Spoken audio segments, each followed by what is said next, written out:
ارشاد باری تعالی ہے اذ قال اللہ یا عیسی ابن مریم، جب اللہ تبارک و تعالی فرمائے گا اے عیسیٰ بن مریم اذکر نعمتی علیک وعلی والدتک، ذرا ان نعمتوں کو یاد کرو جو میں نے آپ پر اور آپ کی والدہ پر فرمائی۔ میری وہ نعمتیں جو حضرت عیسیٰ علیہ السلام آپ پر اور آپ کی والدہ یعنی حضرت مریم علیہ السلام پر فرمائی۔ وہ کون سی نعمتیں ہیں؟ ان نعمتوں کا تذکرہ اللہ فرماتا ہے اذ ایدتک بروح القدس، اے عیسیٰ بن مریم ایک تو ہماری یہ نعمت کہ ہم نے روح القدس سے آپ کی مدد کی، آپ کی مدد کے لیے ہر وقت حضرت جبریل امین موجود رہتے تھے۔ ایک دوسری تکلم الناس فی المہد وکہلا، آپ باتیں کرتے تھے، کلام کرتے تھے لوگوں کے ساتھ اس وقت بھی کہ جب آپ پنگوڑے میں تھے، بچے تھے آپ، جب عادتاً کوئی بچہ بات نہیں کر سکتا، ولادت کے فوراً بعد آپ پر اللہ نے یہ انعام فرمایا، یہ نعمت عطا فرمائی کہ آپ نے پنگوڑے میں کلام کیا، اور وہ کلام بھی کوئی عام کلام نہیں، انتہائی فصیح اور بلیغ کلام فرمایا، اور ارشاد فرمایا انی عبد اللہ، اے لوگوں جو مجھ پر اور میری والدہ ماجدہ پر اعتراض کرتے ہو، میری والدہ پر تہمت لگاتے ہو اور کہتے ہو کہ بغیر باپ کے یہ پیدا کیسے ہوئے، تو سن لو انی عبد اللہ، میں اللہ کا بندہ ہوں، میں اللہ کا بندہ ہوں۔ آتانی الکتاب، مجھے میرے رب نے کتاب عطا فرما دی ہے، تو انجیل عطا فرمائی ہے۔ وجعلنی نبیا، میرے رب نے مجھے نبی بھی بنا دیا ہے۔ تو آپ میری ولادت پر اعتراض کرتے ہو، سنو میں تمہیں اپنا مقام بتاتا ہوں کہ میں اللہ کا بندہ ہوں، میں اللہ کا نبی اور رسول ہوں، اور اللہ نے مجھے کتاب عطا فرمائی ہے، اور بِرًّا بِوالدتی، میرے رب نے مجھے یہ حکم دیا ہے کہ میں اپنی ماں کی خدمت گزاری کروں، میں اپنی ماں کو راضی رکھوں، اس کے ساتھ حسن سلوک سے پیش آؤں۔ فی المہد، یہ سارا کلام پنگوڑے میں ہوتا ہے جس میں ماں اپنے بچے کو رکھ کے لوری دیتی ہے تاکہ وہ آرام کر سکے۔ ولادت کے فوراً بعد جب بنو اسرائیل نے حضرت مریم پر اعتراضات کیے تو فشارت الیہ، حضرت مریم نے جواب نہیں دیا، ان کی طرف اشارہ کیا جو پوچھنا ہے میرے لخت جگر سے پوچھو، جو پوچھنا ہے میرے بیٹے سے پوچھو۔ وہ کہنے لگے کیف اکلم، ہم کیسے کلام کر سکتے ہیں، من کان فی المہد صبیا، جو پنگوڑے میں ہے اور وہ چھوٹا سا بچہ ہے، ہم کیسے کلام کریں؟ قال انی عبد اللہ، تو حضرت عیسیٰ علیہ السلام نے کلام فرمایا کہ سنو، میرا رب جب چاہتا ہے تو آدم کو بغیر ماں اور بغیر باپ کے پیدا فرما دے، کوئی اعتراض نہیں کر سکتا۔ میرا رب اگر چاہے تو حضرت حوا کو بغیر ماں کے پیدا فرما دے، کوئی اعتراض نہیں کر سکتا، اور میرا رب جب چاہے تو مجھے بغیر باپ کے پیدا فرما دے، اس کی قدرت کے سامنے کوئی چیز ناممکن نہیں ہے۔ انی عبد اللہ، تم بات کرتے ہو کہ میں کون ہوں، کہاں سے آیا ہوں، تو سنو انی عبد اللہ، میں اللہ کا بندہ ہوں، میں اللہ کا رسول ہوں، میں اللہ کا نبی ہوں، مجھے رب نے کتاب عطا فرمائی ہے، مجھے رب نے تمہاری اصلاح کے لیے پیغمبر بنا کے مبعوث فرمایا ہے۔ تو وہ خاموش ہو گئے۔ اور بڑھاپے میں بھی آپ جانتے ہیں کہ حضرت عیسیٰ علیہ السلام کی رفع کو، آسمان پہ اٹھائے جانے کو تقریباً 2000 سال ہو گئے۔ 2024 ہے نا، عیسوی 19 تقریباً کتنے ہو گئے ہیں؟ 2000 سال۔ اور قرب قیامت جب آپ دنیا میں نزول فرمائیں گے تو جوانی کے عالم میں ہوں گے، عمر 1000 سال، اور جب دوبارہ تشریف فرما ہوں گے تو جوان ہوں گے۔ وکہلا، اور بڑھاپے میں جب بندہ پہنچتا ہے تو وہ صحیح طرح بات نہیں کر سکتا۔ کہل کہتے ہیں کہول سے ہے، کہول کہتے ہیں بڑھاپے کو، بوڑھے آدمی کو کہتے ہیں۔ تو جب انسان بوڑھا ہوتا ہے 90 سال 80 سال 86 سال، ڈیپینڈ کرتا ہے اس کی ہیلتھ پہ، صحت پہ، تو وہ بات سمجھا نہیں پاتا، وہ بات کر نہیں پاتا۔ اللہ تعالیٰ سورہ یاسین میں ارشاد فرماتا ہے وَمَن نُعَمِّرْهُ نُنَقِّصُ فِي الْخَلْقِ، ہم جس کی عمر زیادہ کرتے ہیں اس کی بناوٹ میں کمزوری پیدا کر دیتے ہیں، اس کے جسم میں کمزوری پیدا کر دیتے ہیں۔ وہی شخص جو اپنے جو ہے وہ 20 سے 30-40 سال کی عمر میں بڑا پہلوان اپنے آپ کو سمجھتا ہے، بڑا بہادر اپنے آپ کو سمجھتا ہے، بڑا طاقتور اپنے آپ کو سمجھتا ہے، لیکن جب عمر بڑھتی ہے تو طاقت کم ہونا شروع ہو جاتی ہے، تو آخر کار وہیں پہنچ جاتا ہے وہ انسان جہاں سے اپنے سفر کا آغاز کیا تھا اپنے بچپنے میں۔ جس طرح بچپن میں ماں باپ کی ضرورت ہوتی ہے اولاد کو، اس طرح بڑھاپے میں ماں باپ کو پھر اولاد کی ضرورت پڑ جاتی ہے۔ وَمَن نُعَمِّرْهُ نُنَكِّسْهُ فِي الْخَلْقِ أَفَلَا يَعْقِلُونَ، اللہ فرماتے ہیں یہ تمہارا عقل، یہ تمہاری دانش، یہ تمہارا ہوش، یہ تمہاری پلاننگ، یہ تمہارے منصوبے، یہ تم اپنے آپ کو جو عقل مند، زیرک، دانا اور فہم و فراز والا سمجھتے ہو، نُنَكِّسْهُ، ہم وقت آنے پہ اس میں نقصان، نقص پیدا کر دیتے ہیں اور تم پھر وہیں کے وہیں پہنچ جاتے ہو۔ فَلَا يَعْقِلُونَ، ابھی بھی تمہیں اپنی طاقت پہ گھمنڈ ہے، ابھی بھی تمہیں اپنے علم پہ گھمنڈ ہے، ابھی بھی تمہیں جو ہے اپنے آپ پہ گھمنڈ ہے۔ افلا یعقلون، ابھی بھی وہ سمجھتے نہیں، عقل نہیں آتی۔ تو حضرت عیسیٰ علیہ السلام کے بارے میں اللہ نے ارشاد فرمایا، عیسیٰ آپ کے رب کا آپ پر یہ فضل اور کرم ہے کہ بچپن میں جب عام طور پر بچہ کلام کر ہی نہیں سکتا، آپ پر اللہ کا کرم یہ ہے کہ آپ نے فصیح لغت میں کلام کیا، اور بڑھاپے میں جب عموماً جب بندہ بوڑھا ہو جاتا ہے پھر سے زبان جو ہے رکنے لگ جاتی ہے، اس میں نکات آ جاتی ہے۔ آپ پر آپ کے رب کا کرم یہ ہے کہ نہ بچپن میں آپ کی فصاحت میں فرق آئے گا، نہ بڑھاپے میں آپ کی فصاحت و بلاغت پر فرق آئے گا۔ تو فرمایا وہ نعمتیں عیسیٰ علیہ السلام یاد کریں کہ ہم نے حضرت جبریل کی ڈیوٹی لگائی آپ کے ساتھ کہ آپ کی وہ ہر وقت مدد کرتے رہیں۔ وَأَيَّدْتُكَ بِرُوحِ الْقُدُسِ، ہم نے جبریل امین کے ذریعے آپ کی مدد کی۔ تُكَلِّمُ النَّاسَ فِي الْمَهْدِ وَكَهْلًا، آپ نے پنگھوڑے میں اور بڑھاپے میں آپ لوگوں سے فصاحت اور بلاغت کے ساتھ کلام فرماتے تھے۔ یہ اللہ تعالیٰ نے انعام جو حضرت عیسیٰ علیہ السلام پر فرمائے ان کو اللہ تعالیٰ بیان فرما رہا ہے۔ وَإِذْ عَلَّمْتُكَ الْكِتَابَ وَالْحِكْمَةَ، اور یہ نعمت ہماری یاد کرو جب ہم نے آپ کو کتاب کا علم بھی دیا، حکمت کا علم بھی دیا، ہمیں آپ کو علم سے، علم معرفت سے بھی نوازا اور علم ظاہری سے بھی آپ کو سرفراز فرمایا، یہ بھی آپ کے رب کا آپ پر کرم ہے۔ سورہ آل عمران میں اللہ تبارک و تعالیٰ انہی معجزات عیسیٰ بن مریم علیہ السلام کا تذکرہ فرماتے، ارشاد فرماتے، جب وہ سارے معجزات اللہ بیان فرماتا ہے اور ایک معجزہ یہ بیان فرمایا، وَأُنَبِّئُكُم بِمَا تَأْكُلُونَ وَمَا تَدَّخِرُونَ فِي بُيُوتِكُمْ، میں تمہیں یہ بھی بتا سکتا ہوں کہ تم کھا کے کیا آئے ہو اور تم اپنے گھر چھوڑ کے کیا آئے ہو۔ یہ حضرت عیسیٰ کا علم ہے۔ علم کا کمال دیکھیں، سورہ آل عمران یہ تیسری سورت ہے اور 49 اس کی آیا مبارکہ ہے، میں برکت کے لیے پڑھ دیتا ہوں تاکہ گھر جا کے آپ اس کا مطالعہ بھی فرمائیں۔ اللہ تعالیٰ ارشاد فرماتا ہے، 49 آیا مبارک ہے، اللہ تعالیٰ ارشاد فرماتا ہے، یہ سارے معجزات بیان فرما کے اللہ تعالیٰ فرماتا ہے وَأُنَبِّئُكُم بِمَا تَأْكُلُونَ، اور میں تمہیں بتاتا ہوں کہ تم کھا کے کیا آئے ہو۔ اب بندہ کھاتا کہاں ہے؟ مجھ سمیت ہم میں سے یہ جتنے حضرات تشریف فرمائے، کیا ہم میں سے کوئی جانتا ہے کہ دوسرا اپنے گھر سے کیا کھا کے آیا ہے؟ کسی نے سبزی سے ناشتہ کیا ہوگا، کسی نے دال سے کیا ہوگا، کسی نے انڈا بریڈ لی ہوگی، کسی نے کیا، لیکن ہم میں سے کوئی نہیں جانتا کہ کون کیا کھا کے آیا ہے۔ اللہ کے نبی کی شان یہ ہے کہ وہ یہ بھی جانتا ہے کہ میرا امتی کھا کے کیا آیا ہے۔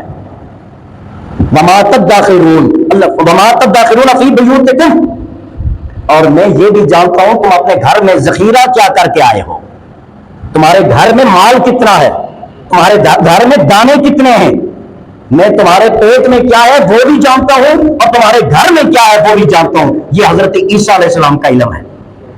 اور حضرت عیسیٰ علیہ السلام کون ہے؟ جنہوں نے اللہ کی بارگاہ میں دعا کی کہ یا اللہ مجھے اپنے آخری نبی کا امتی بنا کر اس دنیا سے لے جانا۔ جس نبی کے امتی ہونے کی حضرت عیسیٰ علیہ السلام دعا مانگتے ہیں، پھر اس نبی کے علم کا مقام کتنا ہوگا آپ وہ فرما سکتے ہیں۔ اور یہ بات آپ جانتے ہیں، حضرت عیسیٰ علیہ السلام قرب قیامت نزول فرمائیں گے، فجر کا وقت ہوگا، حضرت امام مہدی جو ہے وہ مسجد میں موجود ہوں گے، اقامت ہوگی تو معراج سے منارہ بھی بیان فرمایا کہ اس منارے سے فلاں منارے سے حضرت عیسیٰ علیہ السلام کا نزول ہوگا۔ اور آپ کو پتہ ہے وہ دمشق کی جامع مسجد کا وہ منارہ ہے۔ آقا کریم صلی اللہ علیہ وسلم کے وصال کے کئی سال بعد حضرت امیر معاویہ نے وہاں اس جگہ پہ مسجد بنائی اور شرقی منارہ جو ہے وہ حضرت امیر معاویہ رضی اللہ تعالیٰ عنہ نے تعمیر فرمایا۔ تو جس جگہ پہ مسجد بنی ہوئی تھی آقا نے وہ جگہ بیان فرمائی، اور اس جگہ پہ جہاں منارہ سخت ہونا تھا میرے آقا نے پہلے وہ جگہ بھی بیان فرمائی کہ فلاں منارے سے حضرت عیسیٰ علیہ السلام کا نزول ہوگا، اور یہ سعادت اللہ تبارک تعالیٰ نے حضرت امیر معاویہ رضی اللہ تعالیٰ عنہ کو عطا فرمائی۔ یہ میرے نبی کا علم ہے۔ اور حضرت عیسیٰ علیہ السلام کا علم پہلے تو اس نبی کے علم کو پہنچے جو ہمارے نبی کے امتی بننے کے خواہشمند ہیں، پھر میرے نبی کے علم کی بات کریں کہ اللہ نے انہیں کتنا عطا فرمایا۔ تو بلکہ یہاں ان نعمتوں کا تذکرہ ہو رہا ہے، وَإِذْ عَلَّمْتُكَ الْكِتَابَ، جب ہم نے آپ کو کتاب سکھائی، حضرت عیسیٰ علیہ السلام کے علم کا تذکرہ۔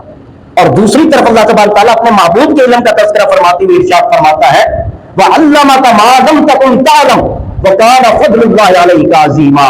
معبود، وہ سارے علوم جو آپ کو علم نہ تھا، ہم نے وہ سارے علوم آپ کو عطا فرما دیے، اور اتنے زیادہ عطا فرمائے کہ وہ ایک صفت علمی آپ کے لیے اللہ کا فضل عظیم بن گئی۔ اب غور فرمائیے، بات بڑھ جائے گی۔ حضرت سلمان علیہ السلام کا جو ہے وہ دربار لگا ہوا تھا، آپ نے ارشاد فرمایا مجھے تخت بلقیس چاہیے، میں علم کی اہمیت کی بات کر رہا ہوں، مجھے تخت بلقیس چاہیے۔ قال عفریت من الجن، جنوں میں سے بیٹھا ہوا تھا ایک جس کا نام عفریت تھا، قرآن بیان کرتا ہے، قال انا آتیک قبل ان تقوم من مقامک، میں وہ تخت بلقیس سبا کے مقام سے اے حضرت سلمان علیہ السلام آپ کی خدمت میں پیش کروں گا، اور مدت کتنی لگے گی؟ قبل ان تقوم مقامک، آپ کی مجلس میٹنگ ختم نہیں ہوگی، کوسوں میل دور سبا کے مطلب جو ہے ملک میں، اور بلقیس کا تخت جو ہے میں لا کر آپ کی بارگاہ میں پیش کر دوں گا۔ حضرت سلمان علیہ السلام نے فرمایا کہ میں اللہ کا نبی بھی ہوں، اور رب نے مجھے اس کائنات کا بادشاہ بنایا ہوا ہے، مجھے اتنے سست وزیر نہیں چاہیے، کوئی ہے جو اس سے بھی جلدی لا سکے۔ قال الذی عنده علم من الکتاب، پھر ایک اور شخص کھڑا ہوا، روایات میں آتا ان کا نام حضرت آصف بن برخیہ تھا، جس کے پاس کتاب زبور جو حضرت داؤد علیہ السلام پر اور حضرت سلمان علیہ السلام پر جتنا جو ہے ان کی جو کتاب تھی، اس کا علم جس کے پاس تھا، علم من الکتاب، کتاب اس وقت کی جو یہ آسمانی کتاب تھی اس کا جس کے پاس تھوڑا سا علم تھا، قال، وہ کھڑا ہوا عرض کرنے لگا، انا آتی کبھی، میں اسے آپ کی خدمت میں پیش کر دوں گا، قبل ان یرتد الیک طرف، آپ پلک نہیں جھپکیں گے، اس سے پہلے وہ تخت آپ کی بارگاہ میں پیش کر دوں گا۔ یہ حضرت سلمان کے امتی جن کے پاس اس کتاب کا کچھ علم تھا، ان کا مقام یہ تھا کہ کوسوں دور بیٹھے تخت کو جو ٹنوں کے حساب سے اس کا اپنا وزن تھا، اس تخت کو اٹھا کے پلک چھپکنے سے پہلے حضرت سلمان کی بارگاہ میں پیش کر دیا۔ اور جب انہوں نے دیکھا یہ نظارہ، تو حضرت سلمان علیہ السلام کہنے لگے ھذا من فضل ربی، یہ میرے رب کا فضل ہے، یہ میرے رب کا فضل ہے۔ اور یہ فضل کیوں ہے؟ لیبلونی، تاکہ میرا رب مجھے جانچے، مجھے آزمائے، میرا امتحان ہوتا ہے تو ایگزام لے، اشکر ام اکفر، کہ میں اس رب کے فضل پر اس کا شکر گزار بندہ بنتا ہوں یا ناشکری کرتا ہوں۔ تو حضرت سلمان کے امتی کا یہ عالم ہے، تو حضرت سلمان کا اپنا مقام کیا ہوگا؟ اور وہ حضرت عیسیٰ علیہ السلام جو ہمارے اور آپ کے آقا کے امتی بننے کی دعا کرتے اللہ کی بارگاہ میں، اس نبی کے علم کا یہ عالم ہے کہ جو ان کا امتی کھاتا ہے نبی کو اس کا بھی علم ہوتا ہے، جو امتی گھر میں رکھ کے آتا ہے نبی کو اس کا بھی علم ہوتا ہے، پھر اس نبی کے علم کا مقام کیا ہوگا آپ سوچ سکتے ہیں۔ تو یہ وہ معجزات ہیں، یہ وہ انعامات ہیں جو اللہ تبارک و تعالیٰ نے بیان فرمائے حضرت عیسیٰ علیہ السلام کے لیے۔ آگے مزید یہ انعامات کی جو ہے وہ فہرست موجود ہے، تو بھر کے ارشاد فرمایا علمتک الکتاب، میں نے اے عیسیٰ علیہ السلام آپ کو کتاب سکھائی، کتاب کون سی؟ والحکمہ، اور حکمت سکھائی۔ حکمت سے کیا مراد ہے؟ کیونکہ آگے ارشاد فرمایا والتوراۃ والانجیل، آپ کو توریت بھی سکھائی اور آپ کو انجیل کا علم بھی عطا فرمایا۔ عموماً یہ ہوتا تھا کہ جو نبی کتاب کے ساتھ مبعوث ہوتا تھا رسول، یہ بات آپ حضرات جانتے ہوں گے کہ ہر نبی رسول نہیں ہوتا، ہر نبی رسول نہیں ہوتا، لیکن ہر رسول نبی ہوتا ہے۔ ہر نبی رسول نہیں ہوتا، ہر رسول نبی ہوتا ہے۔ جس طرح میں اگر جو ہے سمپل آپ کی خدمت میں عرض کروں کہ ہر فوجی جرنل نہیں ہوتا، لیکن ہر جرنل فوجی ضرور ہوتا ہے، کیونکہ اسی پروسیس سے گزر کے آگے جاتا ہے۔ یہ بات چونکہ ہم زیادہ سمجھ جاتے ہیں اس لیے میں نے یہ ایگزامپل دی۔ تو ہر نبی رسول نہیں ہوتا، لیکن ہر رسول نبی ضرور ہوتا ہے۔ حضرت عیسیٰ علیہ السلام اللہ کے رسول ہیں، یعنی اللہ کے نبی بھی ہیں اور اللہ کے رسول۔ اب رسول اور نبی میں فرق کیا ہے؟ نبی وہ ہوتا ہے کہ سابقہ رسول کی شریعت کی تبلیغ کرتا ہے، وہ اپنی الگ سے شریعت لے کے نہیں آتا، اس پر الگ سے کتاب کا نزول نہیں ہوتا، وہ پہلے نبی کی شریعت کو فالو کرتا ہے، پہلے نبی کی کتاب کے مطابق ہی تبلیغ فرماتا ہے وہ نبی۔ اور رسول وہ ہوتا ہے کہ جو نئی شریعت کے ساتھ آتا ہے، نئی کتاب کے ساتھ مبعوث ہوتا ہے۔ تو اب غور فرمائے، اللہ فرماتا ہے علمتک الکتاب والحکمت، اے عیسیٰ علیہ السلام ہم نے آپ کو کتاب کا علم بھی دیا، حکمت کا علم بھی دیا، والتورات تورات کا علم بھی دیا، والانجیل اور انجیل کا علم بھی دیا۔ تو حضرت عیسیٰ علیہ السلام کو توریت جو حضرت موسیٰ پر نازل ہوئی تھی کئی سو سال پہلے، وہ توریت کا علم بھی جو تھا، اور انجیل جو حضرت عیسیٰ علیہ السلام پر نازل ہوئی اس کا علم بھی تھا۔ اب دو باتیں رہ جاتی ہیں کہ اللہ نے کتاب الگ فرمایا ہے اور حکمت الگ فرمائی ہے۔ یاد رکھیں علم کی دو قسمیں ہیں، ایک علم ظاہری ہے اور ایک علم باطنی ہے۔ ایک علم ظاہری ہے اور ایک علم باطن کا علم ہے۔ ظاہری علم کتابی صورت میں اللہ عطا فرماتا ہے، آسمانی صحائف کی صورت میں، آسمانی کتب کی صورت میں، اور جو باطنی علم ہوتا ہے وہ اللہ ڈائریکٹ اپنے نبی کو عطا فرماتا ہے۔